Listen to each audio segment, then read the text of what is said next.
Well, we had our first child 15 years ago. We only were going to have 4 children, so we made plans to stop having kids. And lo and behold, all of a sudden we got pregnant with a 5th one.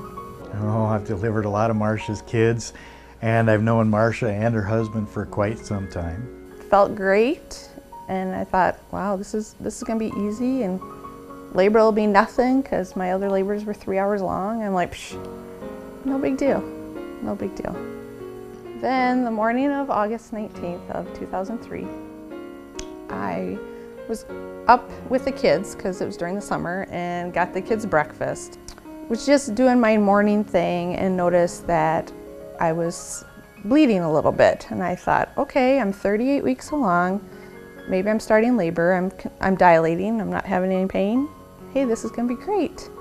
So I just called the hospital, let them know. I talked to Michelle Helen, who was the RN and OB at the time. And it wasn't so much that she was terribly worried about it, not so much I was terribly worried. It was just, yeah, you know, why don't you come in, and you should probably come in and get it checked out, but, you know, neither of us were too terribly concerned. So David got home, and I decided, well, I got to take a shower. I'm going to the hospital, I got to take a shower. She always got to take a shower, and next thing you know, she's yelling, David, get back here, and she's asking for a towel, and I'm like, well, for what, for what? And I got in the bathroom and seeing all the blood, I'm like, oh goodness. And I knew something was significantly wrong, because when I stood there, it was a large amount of blood that was coming. Now the phone was ringing, grabbed the phone, and it was Marsha, and just saying that she was bleeding heavily, hemorrhaging, and had called the ambulance and was coming in. So as soon as the ambulance got there, they didn't waste any time. They loaded me up, and away we went. And because we knew she was coming and we knew what was happening, you know, right away, the first thing, we as the OB staff in the ER focus on the baby. And because the ER staff are there as well to help us focus on Marsha, we're helping each other. So I got wheeled in there, and they asked, you know, who my doctor was, and I said, Dr. Gruno's my doctor, and they're like, he's on vacation.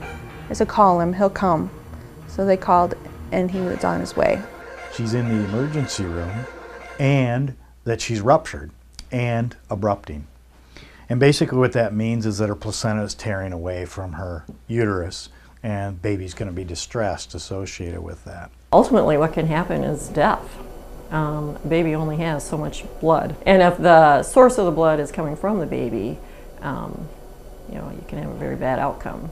My last thoughts are, well, I knew I could, the baby, I don't know what I would tell David, or let alone my kids, if the baby comes out and he's not alive. And I didn't know at the time if it was a boy or girl. And I knew the severity that I may not make it either. So after the rest of the OR crew came over, Lynn, Michelle, and the OR crew wheeled me over to the OR, got me ready. At that moment, the majority of the thought is we need to save the mom, because there's no way we're going to save the baby if we don't save the mom. But for me, as a mother, it's, you got to save my baby. Of course, she was bleeding very heavily, and it was a situation where she had to have an immediate emergency cesarean section, and we had a wonderful outcome with a healthy baby, and Marsha had to have some blood, and wasn't what she expected nor what I expected, and something like that truly was a big emergency. She would not really have tolerated an ambulance ride, and probably not have tolerated even a helicopter ride. She was bleeding heavily enough that it could have really resulted in the death of the baby or even Marsha. So Mason was just a miracle. We were so happy when Mason was born, and he was fine. And the minute that baby showed up, made its first cry, everybody was like, you could just see the sigh of relief. But once they came out and told me everything was fine and baby's healthy and mom's good, that was a big weight off my shoulders. If Upland Hills Health wouldn't have been here, and not only would I have lost Mason, but there was a good chance I would be gone too. So David would have to raise 4 children on his own. what we can do here is save your life. And for Marsha, if she had to drive all the way in Madison, I can fairly confidently tell you that little Mason would not be here today. Or if he were here, he would not be as healthy of a young man that he is.